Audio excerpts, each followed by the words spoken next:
Welcome to Cybrary. I am Raymond Evans, and I will be your subject matter expert for Cybrary's Web Application Penetration Testing course. And in this video, we will be discussing packets. What are they? So what will be covered?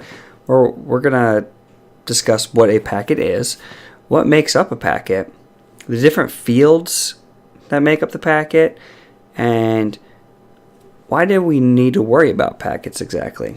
So let's get started. What is a packet? Well, a packet is a unit of data which is transported across networks to facilitate communications between hosts. So what exactly does that mean? Well, a packet is how we browse the web, stream movies, send text messages, and do everything else on the internet. Send email, all kinds of stuff. Packets are how machines communicate. It's how they talk. As simple as that. Packets come in TCP and UDP, and they both look very different, TCP and UDP, because they both facilitate different kinds of communications.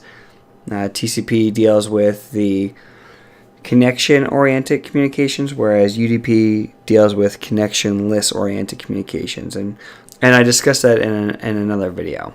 So what makes up a packet? Well, we are going to be discussing this packet here, this image that I snapped. This was a simple packet that was captured via Wireshark. I followed the TCP stream to get the packet information out of the TCP stream. So we're going to be breaking down the fields in this image here that are the important fields that you need to know about. Information like this can be acquired through any kind of packet capture program, such as TCP dump or Wireshark. TCP dump is better to use if you are doing packet analysis over a large period of time. Wireshark is good to use if you are analyzing the packets on the fly and just need to look at things for a quick minute.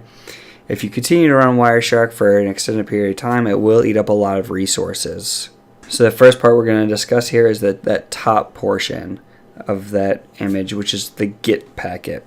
So the GET packet is somebody going out to the internet and saying, hey, I want to view this website. So what this GET packet is doing here in the first line is giving us the directory of where that resource is that's trying to get from the server. And it also shows us that we're using HTTP 1.1 instead of HTTPS.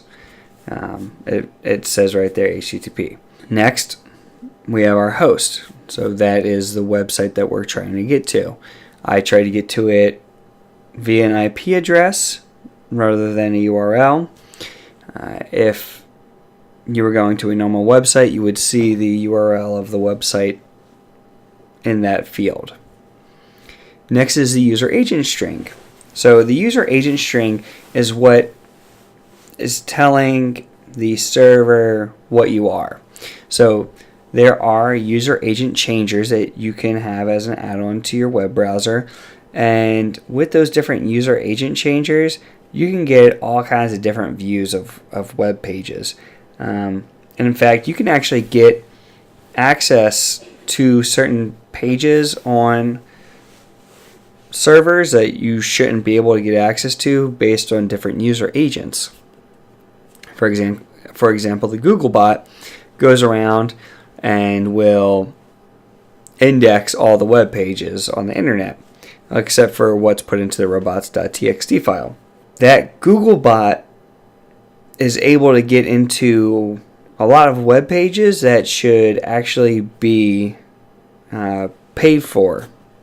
So one of the things you want to check for in your company if you have content that needs to be paid for is, are you allowing Googlebot into that content? If so, somebody can use just a simple user agent changer and make themselves look like a Googlebot. And then below that we have the connection type, which was a keep alive connection. There's two types of connections. There's keep alive and there's closed. And then we did not have a cookie in this packet, but in a normal packet where you might be logging into something, you would have a cookie. And that cookie contains the session token. That's a very important piece of information, because if somebody was to capture that using something like cross-site scripting, they can use that session token to pretend to be somebody else and get access into everything that they were doing without needing a password. And then right below that we had the response packet. Here in the first line of the response packet we saw the 200 OK.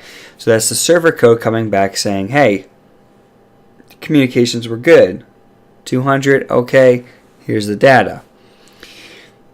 It also gave us a timestamp, which is important if you need to keep record of what you did at what time. That's another way of being able to provide evidence, is the timestamps provided within your packets. Then the server also sent us back information saying, hey, I'm an Apache 2.2.16 Debian server. So that's also very handy for somebody who's performing a web application pen test. You can simply look at the packets, see, hey, this is an Apache 2. whatever or 1. whatever. You can then look up any known vulnerabilities, any kind of big bugs, and try to exploit that and see if you're still vulnerable in your organization. Then there's the content encoding. So if you can't figure out what's going on with a certain piece of content, if you're looking through the packets and you can't quite look at the information properly, you might want to look at the content encoding, because that'll tell you how the content is being served back to you. In this case, it was gzipped back. And then we have the content length. So that's the length of the response in bytes. This is important because this can give you a baseline of what should be normal for what's returned to a customer. So if a company takes a baseline packet capture and says, hey, our content length should be about this much, and you go to browse to it and all of a sudden you're getting something that's thousands upon thousands of bytes bigger, something might be up. You might be getting something extra returned back, such as some kind of cross-site scripting attempt that might be going on. So then there's the keep alive. How long is this connection going to be maintained? How long before the server does not maintain that connection anymore? And how vulnerable are you to something like a DDoS? If you have a very, very high keep alive time, then you're more likely to be DDoSed than a very low keep alive time. And then again, we have the connection type going back saying, hey, the connection type keep alive is good, I accept it. And then we have the content type. So it tells you right there, hey, we are delivering back to you text HTML. So why would we need to worry about packets? What's the big deal with them? Well, I went on to another field and I submitted some information. I said, this is a form field. And click submit. And here we see in this HTTP traffic, clear as day, that that query went out. It states name equals, this is a form field.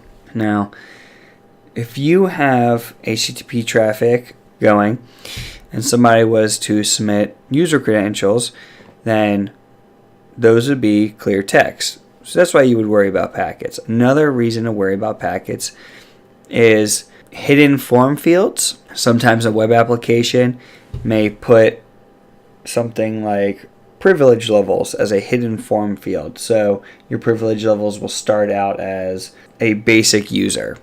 Well, if I analyze that traffic and I send a submission for a brand new account and I see that my privilege equals basic, well, I can start messing around with that. You know, I can change my privilege to admin and attempt that. Or just look at some kind of structure. Take a look at the different user accounts that you see floating around and see what they might have in common. You know, look at the HTML maybe and try to figure out any kind of leaked information in there. And then simply submit your new privilege level. Packet manipulation is a very good way of getting even deeper into a network and tricking a web application into giving you higher credentials. Packet manipulation can also be used to fake cookies and things like that. So that's why we would worry about packets. You need to always analyze your packets, know what's being delivered out to people, and know what people are submitting. And you need to know if those packets can be manipulated or not. So what was covered? Well, I discussed what a packet is. I discussed what makes up a packet. I talked about those different form fields that are important, and I discussed why we need to worry about packets. Happy hacking, everyone.